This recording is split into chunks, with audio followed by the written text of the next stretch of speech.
George Yeo recalls Bill Bradley, "Take Trump seriously. 4 traits follow him from youth to presidency. We trace politics, policy, and regional choices. First, anti-free immigration, but pragmatic on labor needs.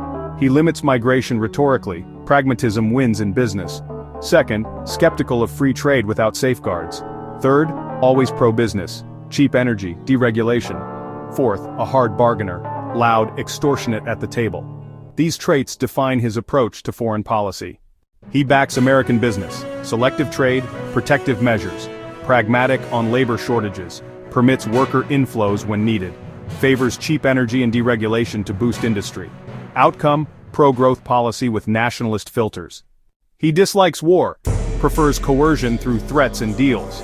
Tough publicly, but hesitant to enter prolonged conflicts. He views Putin mildly cordially, transactional, not ideological. Likely to avoid full-scale war with Iran, but unpredictability remains. The first term showed misunderstandings between Washington and Beijing. A second term could bring clearer, pragmatic interaction. Both sides may learn to manage rivalry without inevitable confrontation. Economics and bargaining will shape the balance. ASEAN is peaceful, prosperous, and central to the region.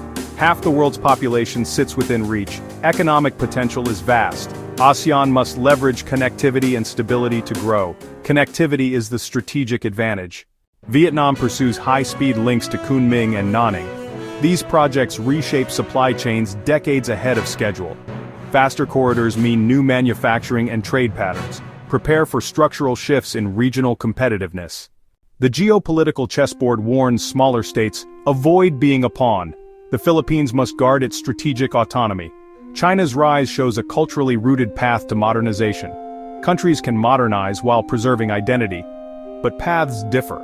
In Africa, tribal ties often shape politics more than Western models.